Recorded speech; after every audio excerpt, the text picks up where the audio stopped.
Hello बच्चों, good morning. आपका बहुत बहुत स्वागत है। मैं आपकी रमा मैम। आज मैं आपके लिए लेकर आई हूँ चैप्टर 4 की एक्सरसाइज 4.3 का question number 4 from class 10th for mathematics. Okay, अब ये क्वेश्चन नंबर 4 देखिए। The sum of the reciprocals of Rahman's ages in years 3 years ago and 5 years from now is 1/3. Find his present age. Means Rahman की आज की age, sum of the reciprocal of Rahman's age 3 years ago means Rahman की 3 साल पहले जो उम्र थी, ठीक है, 3 years ago लिखा ना, मीन्स 3 साल पहले जो उसकी उम्र थी वो, एंड 5 years फ्रॉम नाउ, और अभी से 5 साल बाद। ठीक है, समझिए, 3 साल पहले उसकी जो उम्र थी और आज से 5 साल बाद जो उसकी उम्र होगी, उन दोनों एज के रेसिप्रोकल का सम। ठीक है, आप पहले 3 साल पहले की उम्र निकालेंगे और फिर 5 साल बाद की उम्र निकालोगे, उन दोनों का रेसिप्रोकल करोगे और उनका जो सम होगा वो 1/3 है। तो आपको उनकी प्रेजेंट एज निकालनी है। मैं आपको बता दूं, जब भी एज वाले क्वेश्चंस आएंगे तो सबसे पहले आप प्रेजेंट एज को मान के चलेंगे कि ये उसकी प्रेजेंट एज है, जब भी कोई एज वाले क्वेश्चन आएंगे। और एज वाले क्वेश्चन बहुत इंपॉर्टेंट होते हैं क्योंकि इनके एग्जाम में आने के चांसेस बहुत ज्यादा होते हैं। अगर वो आपको टेक्स्ट बुक का क्वेश्चन नहीं देंगे तो वो या तो आपको टेक्स्ट बुक के एग्जाम्पल्स देंगे या फिर सेम टू सेम वही क्वेश्चंस देंगे, सिर्फ नाम चेंज कर देंगे या डिजिट चेंज कर देंगे। तो आप एज वाले क्वेश्चंस बहुत ध्यान से कीजिएगा क्योंकि बहुत इंपॉर्टेंट होते हैं। तो चलिए यहाँ पे हम मान लेते हैं, let the present age of Rahman, Rahman की प्रेजेंट एज क्या है, x ईयर्स। हमने उसकी प्रेजेंट एज मान ली x ईयर्स। 3 years ago, 3 साल पहले। अगर आज आपकी प्रेजेंट एज 20 ईयर्स है तो 3 साल पहले आप अपनी एज निकालेंगे कैसे, 20 - 3 कर देंगे। तो रहमान की आज प्रेजेंट एज अगर x ईयर्स है तो 3 years ago क्या होगी, 3 years ago रहमान्स एज, 3 साल पहले क्या हो जाएगा, हम उसकी प्रेजेंट एज में से 3 माइनस कर देंगे, x - 3 years। ओके, 5 साल बाद 5 years फ्रॉम नाउ। तो 5 साल बाद आप अपनी एज में, आज की एज में क्या करेंगे, 5 years ऐड कर देंगे। आज अगर आप 20 के हैं तो 5 साल बाद आप क्या करेंगे, 5 + 20। ओके, तो हम भी क्या करेंगे, 5 years फ्रॉम नाउ रहमान की एज क्या हो जाएगी, x + 5 years। ठीक है, ये तो हमने उसके 3 साल पहले की और 5 साल बाद की एज निकाल ली। अब हम उन एज का रेसिप्रोकल लेते हैं। रेसिप्रोकल क्या होता है, 1/, जिस भी चीज का आप रेसिप्रोकल ले रहे हो आप उसको 1/, में रख दीजिए, वो उसका रेसिप्रोकल हो जाता है। जैसे 3 का रेसिप्रोकल 1/3, 5 का रेसिप्रोकल 1/5। क्लियर। तो रेसिप्रोकल क्या हो जाएंगे, 1/x - 3 और 1/x + 5। ये रेसिप्रोकल हो गए। अब क्वेश्चन में क्या दिया है, the sum of the reciprocals. आपको एज की रेसिप्रोकल्स का सम करना है। ओके, रेसिप्रोकल हो गया, अब हम उनकी एज का सम कर देते हैं। ठीक है, तो सम हम करते हैं 1/x - 3 + 1/x + 5। सम क्या आया है, उन्होंने बोला है 1/3 = 1/3। अब इसको हम सॉल्व करके क्वाड्रेटिक इक्वेशन बनाएंगे और उस क्वाड्रेटिक इक्वेशन को सॉल्व करेंगे। हमारे पास 3 मेथड है, factorisation, completing the square and quadratic formula. 3 में से किसी एक मेथड से सॉल्व करेंगे। तो पहले हम क्वाड्रेटिक इक्वेशन बनाते हैं। यहाँ पे इन दोनों का क्रॉस मल्टीप्लीकेशन हो जाएगा। ओके, तो ये कैसे होगा, 1/x - 3 x + 5 इंटू x + 5। हमने डिनोमिनेटर में किया तो न्यूमरेटर में भी करेंगे same. 1/x + 5 x - 3 into x - 3 is equal to 1/3। Okay, अब क्या होगा, x + 5 plus x - 3 into x + 5 is equal to 1/3। Denominator हमारा सेम हो गया तो हमने एक बार लिख लिया। ओके, तो अब क्या होगा, x plus x 2x, 5 minus 3 2 plus 2, ठीक है। और ये दोनों यहाँ चले जाएंगे तो ये हो जाएगा x minus 3 into x plus 5, और ये वाला 3 यहाँ आएगा तो ये इंटू 3।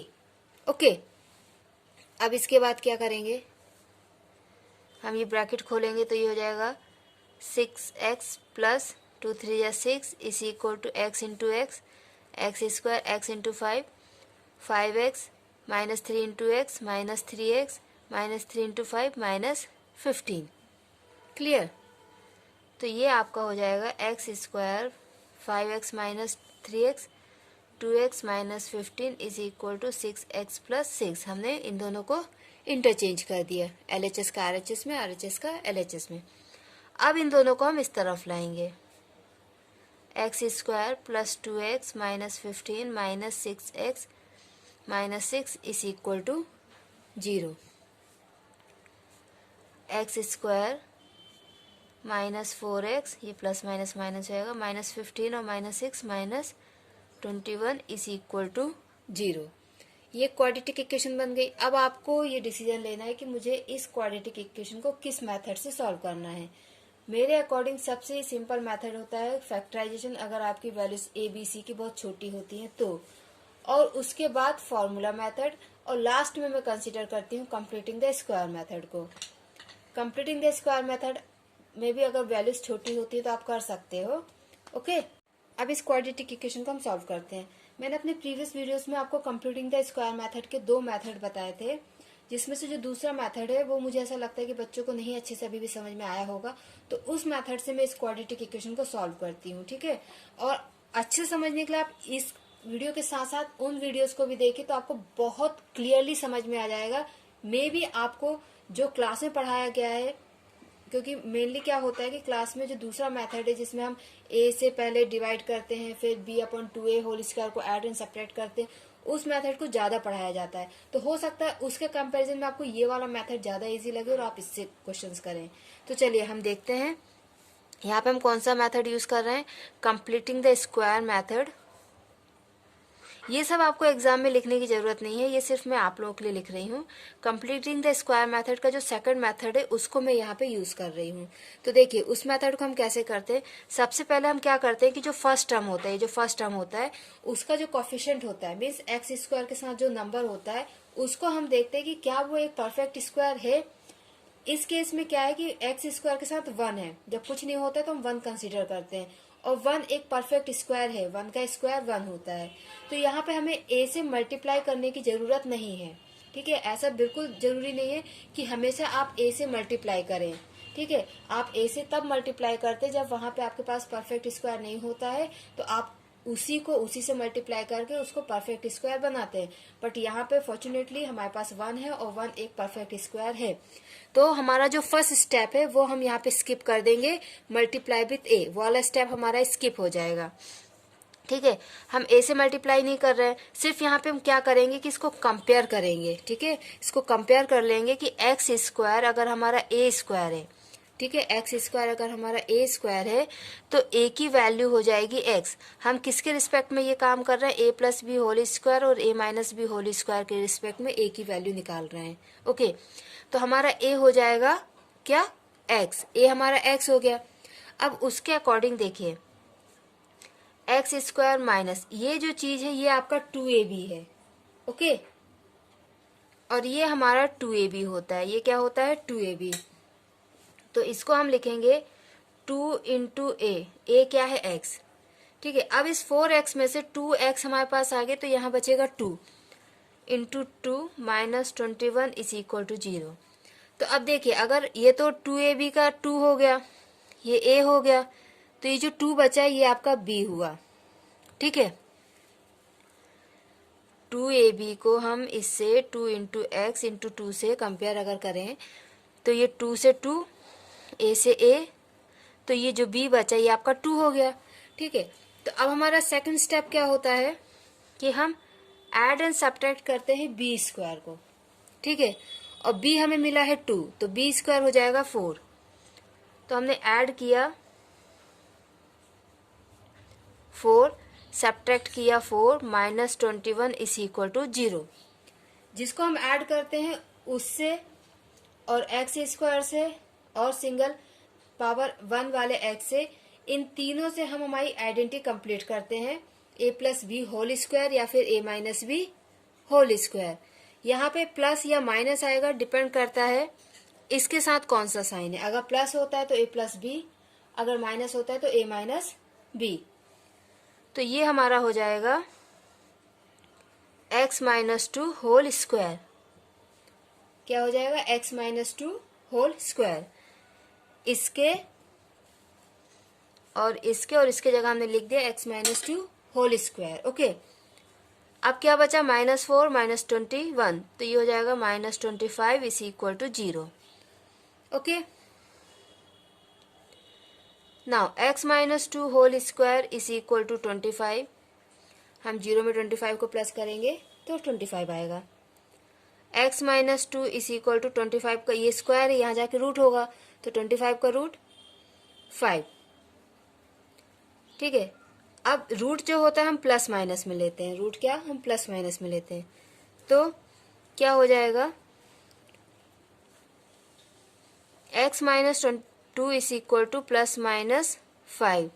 अगर हम प्लस साइन लेते हैं तो क्या होगा? x minus 2 is equal to 5, x is equal to 5 plus 2 7। अगर हम माइनस साइन लेते हैं तो होगा x minus 2 is equal to minus 5। ये 2 वहां जाएगा तो प्लस में हो जाएगा, तो ये हो जाएगा माइनस 5 प्लस 2 माइनस 3। अब देखिए, ये क्वेश्चन क्या था? एज का क्वेश्चन था। एज कभी माइनस में नहीं होती है। एज, हाइट, ये कभी माइनस में नहीं होती हैं। तो ये वाला आंसर हम हमारा बोल देंगे कि x cannot be minus 3 because age cannot be in minus. So x is equal to 7 is our correct answer. तो हमने प्रेजेंट एज रहमान की क्या मानी थी? x, और x हमारा 7 आया है, तो रहमान की प्रेजेंट एज होगी 7 ईयर्स। ओके, इस तरीके से आपका ये क्वेश्चन नंबर 4 कंप्लीट होता है। आगे के क्वेश्चन नेक्स्ट वीडियो में कवर करेंगे, तब तक आप प्रैक्टिस करते रहिए और अपना ख्याल रखिए। और कंप्लीटिंग द स्क्वायर मेथड के दोनों मेथड अच्छे से पढ़िए, दोनों को कंपेयर कीजिए, जो आपको सही लगे उसको आप कीजिए। कोई भी डाउट अगर आपको है, आप कमेंट सेक्शन में मुझे कमेंट करके बताइए। किसी भी चैप्टर से आपको कोई भी डाउट हो, आप किसी भी वीडियो के कमेंट सेक्शन में कमेंट कर सकते हैं। तब तक अपना ख्याल रखिए। Thank you, bye bye.